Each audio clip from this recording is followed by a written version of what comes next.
Move your car to the street, Emma. Tyler's Tesla needs the garage space. My dad's voice boomed through the house. I gripped my coffee mug tighter, trying to maintain composure.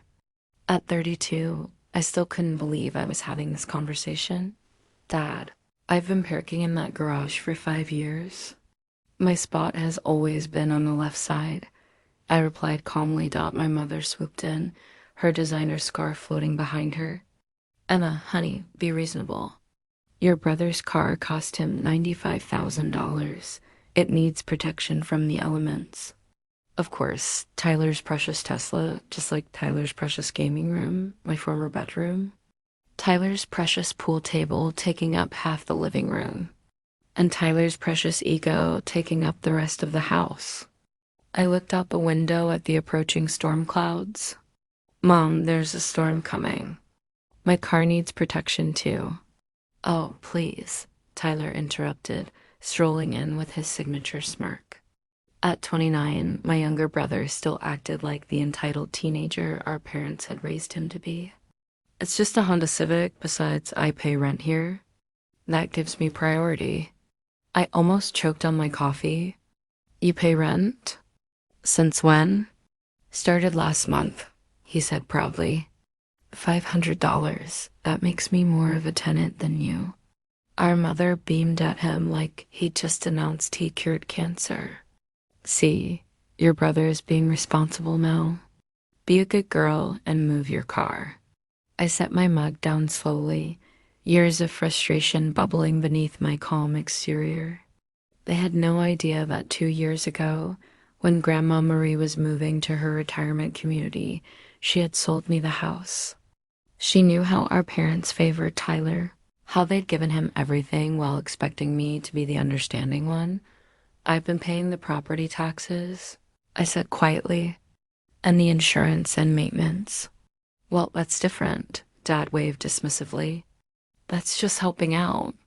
Tyler's actually paying rent. I stood up and walked to my home office, the converted pantry they generously allowed me to use while Tyler took over my childhood bedroom.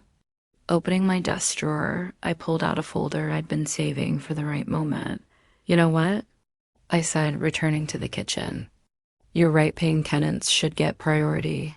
I slid the property deed across the counter.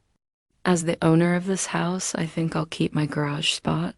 The silence that followed was deafening. Mom grabbed the deed, her perfectly manicured nails trembling. Dad's face turned an interesting shade of purple. Tyler just stood there, mouth opening and closing like a confused fish. This has to be a mistake, Mom, he stuttered. Randall would never...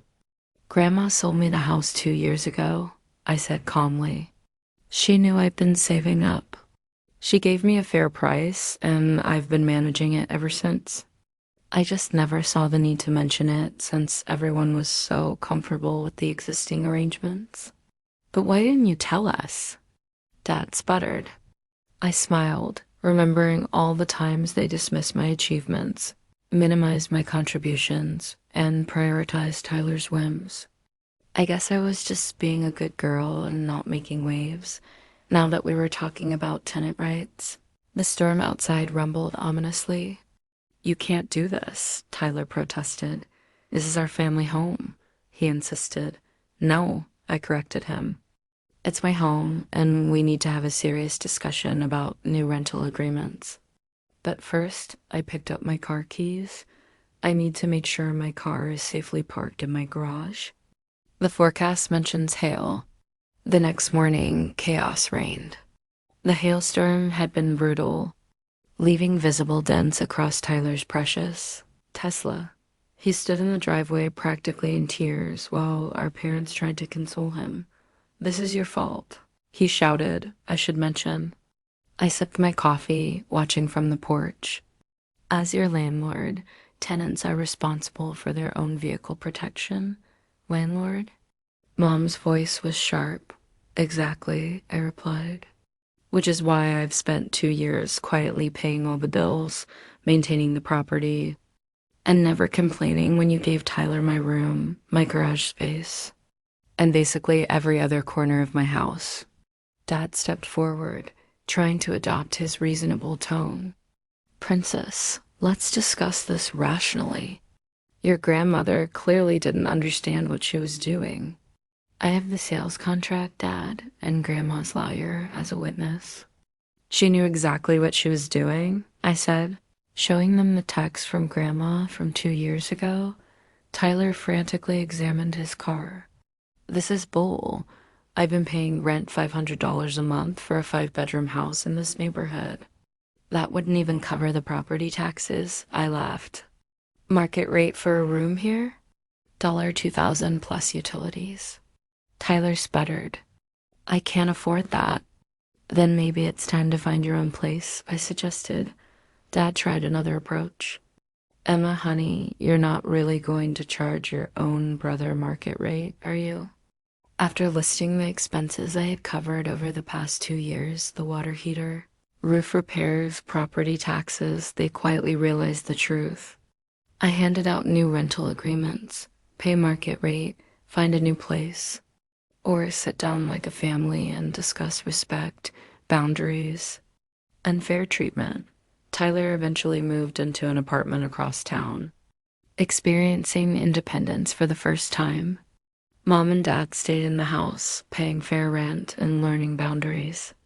My old room became my home office, and the garage remained mine. Months later, Tyler helped me install garage shelving.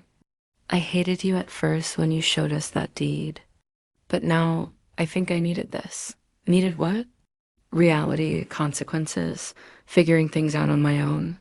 Grandma Marie visited that Christmas and whispered, "Well done, sweetheart." Sometimes love means standing your ground. Looking around at my family, I realized what standing my ground had achieved. Not just respect for me, but growth for all of us.